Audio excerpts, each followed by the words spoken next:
Minute अभी चर्चा करेंगे, 10 मिनट है हमारे पास चतुर्मास के बारे में। तो चतुर्मास क्या है और कैसे उसका हम पालन कर सकते हैं। तो हम देखते हैं कि भगवान ने ये सृष्टि का निर्माण किया है बद्धजीवों के लिए, है ना, कि बद्धजीव यहाँ पर आएगा और यहाँ पर जाएगा।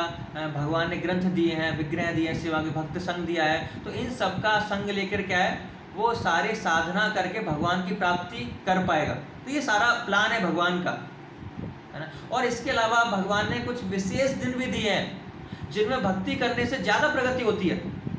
एकादशी है, अन्य दिन है एक्चुअली, है ना। सो मनुष्य जीवन का उद्देश्य केवल क्या है, भगवान को प्राप्त करना है और कुछ नहीं है। सारे व्यवसाय ये सब प्राप्त करना, ये उद्देश्य नहीं। मूल उद्देश्य क्या है, भगवान की प्राप्ति करना है। और जो प्राप्ति नहीं करता या थोड़ी सी प्रगति नहीं करता भक्ति में, उसका जीवन क्या है, व्यर्थ है बिल्कुल। उसने पूरा जीवन गवा दिया है ना।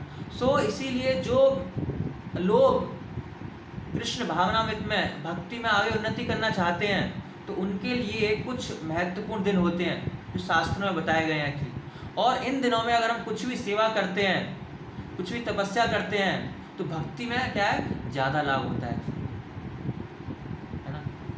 और अगर इन दिनों में हम कुछ भौतिक कार्य भी करते हैं तो भौतिक लाभ भी उठा सकते हैं। भक्ति में उन्नति तो होगी, लेकिन अगर कोई व्यक्ति खाली भौतिक लाभ उठाता है तो भौतिक लाभ भी मिलता है उसको। तो दोनों ही तरह के फायदे हैं, है ना। वैसे तो भक्तों के जीवन में कोई इच्छाएं नहीं होती है ना। वो कोई भी उत्सव को सेलिब्रेट करते हैं, क्या कारण होता है उनका, केवल कृष्ण की प्रसन्नता, केवल कृष्ण की सेवा के लिए। व्रत भी इसलिए, सेवा भी इसलिए, केवल कृष्ण की प्रसन्नता, और कोई उनका ध्येय नहीं है और कोई लक्ष्य नहीं है इसके अलावा।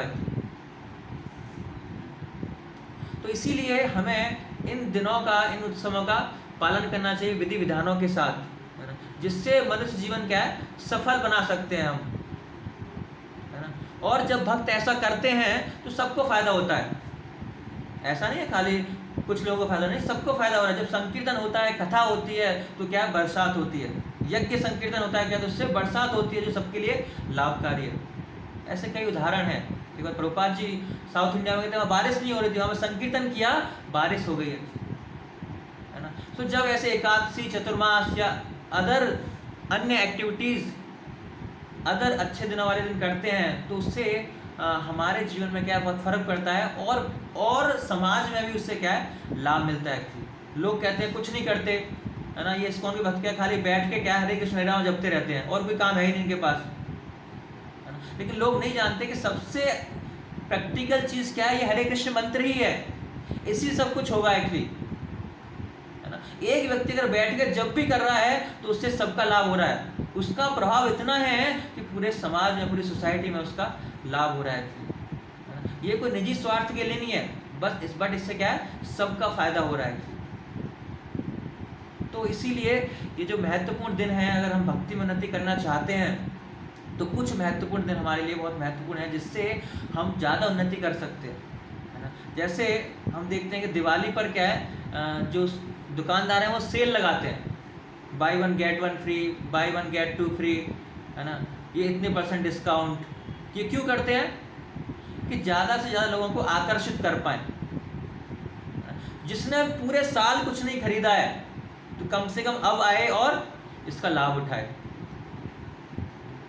तो ऐसे ही जो चतुर्मास है, जो हमारे शास्त्र में बताया गया, चतुर्मास जो अभी एकादशी गई है, सैनी एकादशी शुरू होकर जो देवोत्थान एकादशी होगी 4 महीने बाद, एकादशी से एकादशी तक सेलिब्रेट करते हैं। और दूसरा हम पूर्णिमा से पूर्णिमा तक भी कर सकते हैं, जो इस्कॉन फॉलो करता है। तो कल से लेके अगली पूर्णिमा तक 4 महीने ये चतुर्मास का समय होता है। चतुर्मास मतलब जो बरसात का सीजन होता है, जो सन्यासी हैं, जो प्रचार कार्य क्या है, लोग रोक देते हैं, क्योंकि बरसात में क्या है, ट्रैवलिंग नहीं हो पाती, तो इसीलिए वो एक स्थान पर रहते हैं और अपनी साधना को बढ़ाते हैं। इस तरह चतुर्मास क्या है, सेलिब्रेट किया जाता है।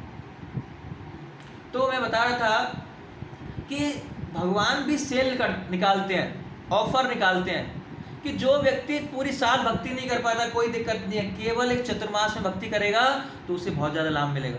पूरी साल नहीं कर पाए, कोई दिक्कत नहीं, ये चतुर्मास को फॉलो करो। 4 महीने क्या है, कुछ साधना बढ़ाएं, कुछ जप करें, भगवान का नाम लें, कुछ भगवान के शास्त्रों का अध्ययन करें, भक्तों की सेवा करें, है ना। तो 4 महीने क्या है, बहुत विशेष हैं। अगर हमें भक्ति में उन्नति करनी है तो हमें कुछ न कुछ वाउज लेने चाहिए। जैसे हमारे लिए 4 कंपलसरी हैं। पहले महीने में हम जो ग्रीन लीव्स की सब्जियां हैं उनको त्यागते हैं, दूसरे में दही, देन दूध, देन उड़द की दाल, तो 4 चीज़ें हम त्यागते हैं। इसके अलावा भी अगर हमें लगता है कि जो चीज़ मुझे सबसे प्रिय है उसको हम त्याग करने का प्रयास कर सकते हैं 4 महीने के लिए, या जो चीज़ मैं छोड़ नहीं पा रहा हूँ और मेरी भक्ति में बाधक है वो चीज़ भी हम 4 महीने छोड़ने का प्रयास कर सकते हैं, है ना। और ये तो छोड़ने की बात है ना। एक होता है प्रतिकूल जो छोड़ना है, अनुकूल स्वीकार करना है। और जो भक्ति के लिए अनुकूल है, आपको लगता है कि अगर मैं इस चीज़ को अपनाऊंगा तो मैं भक्ति में ज़्यादा उन्नति कर सकता हूँ, मैं भक्ति में उन्नति नहीं कर पा रहा इसकी वजह से, इसको मेरी जीवन में ऐड हो जाए ये चीज़, तो उस चीज़ को क्या है हम ऐड भी कर सकते हैं। जैसे मान लो मुझे सुबह उठने में दिक्कत होती है, मैं सुबह नहीं उठ पाता या मैं सुबह उठना नहीं चाहता, है ना। तो हम प्रयास कर सकते हैं, हम वाव ले सकते हैं कि कम से कम मैं इन 4 महीनों में सुबह 4:30 बजे ब्रह्म मुहूर्त में जाऊँगा और भगवान के नाम का जप, आरती इत्यादि करूँगा, या भगवान के मैं शास्त्रों का अध्ययन करूँगा। 4 महीने में मुझे ये बुक कंप्लीट करनी है, मुझे भगवद गीता पूरी पढ़नी है 4 महीने में, मुझे भागवतम कुछ कैंटोस पूरे करने हैं, कृष्णा बुक पढ़नी है। तो ये हम कुछ वाउज ले सकते हैं जिससे हमारे भक्ति में क्या है, उन्नति होगी। भगवान ने ऑफर निकाला हुआ है ना। अगर इन 4 महीनों में कोई भी कार्य करेंगे तो जो कंपेरेटिवली ज़्यादा लाभ मिलेगा हमको, अगर इन 4 महीनों में हम ये कार्य करते हैं तो है। तो ये चतुर्मास का कुछ संक्षिप्त में विवरण था।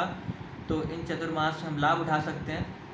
चतुर्मास के बाद फिर कार्तिक आएगा। कार्तिक और ज़्यादा महत्वपूर्ण है। अगर हम 4 महीने ना कर पाएँ तो कार्तिक में कम से कम कर लें, कार्तिक में भी ना कर पाएँ तो कम से कम हम लास्ट के जो 5 दिन हैं उनमें कर लें भक्ति। तो ये भगवान के ऑफर निकाल लें कि ये नहीं तो कम से कम ये सही, ये नहीं तो कम से कम इतना करो। लेकिन हमें देखना चाहिए कि हमें तो आजीवन भक्ति करनी है। भगवान कहते हैं सततम कीर्तयन्तो माम, कि हमें हमेशा भगवान का निरंतर कीर्तन करना है, हमेशा स्मरण करना है। ऐसा नहीं खाली 1 घंटे के लिए, 2 घंटे के लिए, 3 घंटे के लिए। लेकिन जो व्यक्ति पूरी साल नहीं कर रहा तो कम से कम इन 4 महीनों में तो करे कम से कम, तो उसे ज़्यादा लाभ मिलेगा। इसीलिए भगवान क्या ऑफर निकाल रहे हैं। तो हमें भी कुछ न कुछ प्रयास करना है, कुछ न कुछ वाउज ले सकते हैं, कुछ फेवरेबल जो भक्ति के अनुकूल हैं और कुछ जो भक्ति के लिए प्रतिकूल हैं उनको छोड़ने का प्रयास कर सकते हैं। ठीक है। हरे कृष्णा। तो किसी भक्त का कोई प्रश्न है तो प्रश्न पूछ सकते हैं अभी।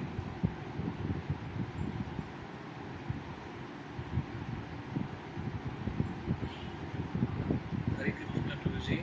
हरे कृष्णा। कृष्णा ददन प्रणाम प्रभु जी। Thank you so much for a very wonderful descriptive lecture. आपने सनातन स्वामी का बहुत ही विविध रूप से एक डिस्क्रिप्शन दिया, बहुत ही अच्छा लगा। कल भी सुना था हमें, पर आज भी हमें सुनने का मौका मिला, तो मेरा 2 दिन हो गए सनातन को श्रवण करने के। और साथ में चतुर्मास के लिए भी आपने भक्तों को बहुत प्रेरित किया, बहुत बहुत धन्यवाद। तो हम आपके बहुत आभारी हैं। अभी 12:30